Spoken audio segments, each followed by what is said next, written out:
Saya hanya ingin mengingatkan satu saja, bahwa Al-Imam An-Nawawi radhiyallahu taala anhu, saudara, yang mengarang kitab Al-Majmu' Syarhul Muhadzab, yang mengarang kitab Syarah Sahih Muslim, banyak sekali karangannya, saudara, baik dalam bidang fikih maupun bidang hadis.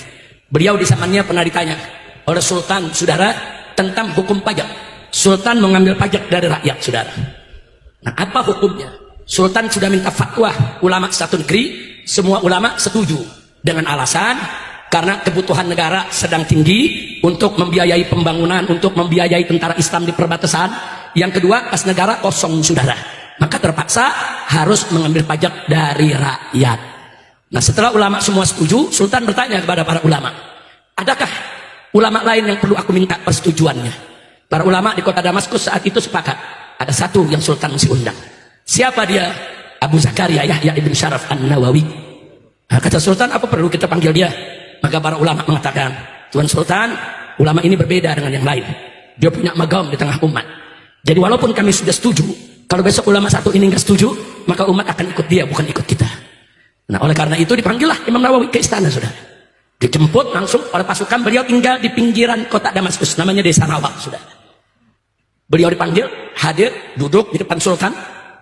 Setelah duduk di depan Sultan, Sultan menyampaikan, ya Abu Zakaria, ini semua ulama yang hadir di tempat ini udah setuju aku ngambil pajak dari rakyat. Nah, cuma kita membutuhkan persetujuan Anda. Akhirnya Imam Nawawi mengatakan, baik Tuan Sultan, aku akan setuju, tapi ada 3 pertanyaan dulu yang aku ingin ajukan. Kalau kau jawab dengan baik, aku setuju untuk kau ambil pajak dari rakyat. Yang pertama, untuk apa kau ambil pajak dari rakyat? Sultan menjawab, untuk pembangunan, untuk gaji para pegawai, para pejabat, untuk membiayai tentara itu di perbatasan agar negeri kita tidak diserang oleh tentara musuh, dan seterusnya. Kata Imam Nawawi, ahsan, bagus kau punya jawaban. Sekarang yang kedua. Yang kedua, kan kita punya kas negara. Kenapa harus ambil dari pajak? Kenapa nggak ambil dari kas negara saja? Baitul Mal.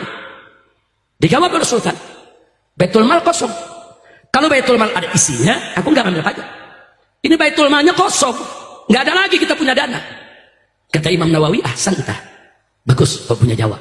Nah, sekarang yang terakhir. Yang terakhir, kenapa kas negara kosong? Sultan tersinggung. Kata Sultan, mada taksud bikalam? Kau punya maksud apa, Abu Zakaria? Ya, kata Imam Nawawi, enggak, jelaskan dulu.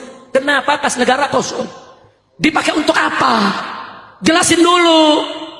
Marah Sultan berdiri dari kursinya. Kurang ajar, kau punya maksud tidak baik. Hei Abu Zakaria. Apa kata Imam Nawawi? Imam Nawawi kiai dibentak oleh pejabat, dia berdiri juga, sudah. Imam Nawawi berdiri, hei Sultan, jangan kau pikir aku tidak tahu. Kas negara kita kemarin masih banyak, dipenuhi dengan emas, perak, dinar, dirham, permata, mutiara, segala macam kita punya. Kenapa sekarang kosong? Karena kau bagi-bagi untuk istri-istrimu, untuk dayang-dayangmu, untuk putri-putrimu, untuk keluargamu, untuk pejabatmu, sehingga kas negara kosong. Marah Sultan, saudara. Imam Nawawi katakan, wallahi, demi Allah, kau kembalikan dulu semua itu ke kas negara, ke Baitul Muslim. Kembalikan. Kalau semua sudah dikembalikan, masih kurang, baru boleh kau ambil pajak dari rakyat.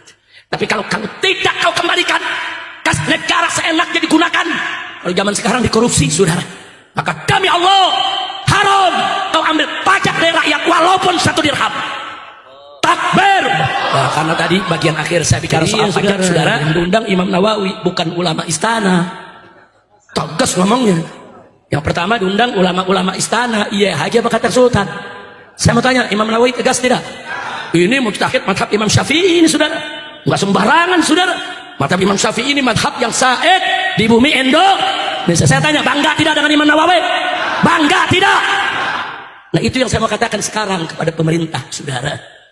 Jangan kau ambil pajak dari rakyat sekecil apapun, selama korupsi tidak dibasmi, selama koruptor tidak ditangkap, selama koruptor dilindungi, maka selama uang negara diboroskan, selama uang negara seenaknya kau keluarkan, haram mengambil pajak dari rakyat kecil. Betul? Takbir. Takbir. Sallu ala Nabi.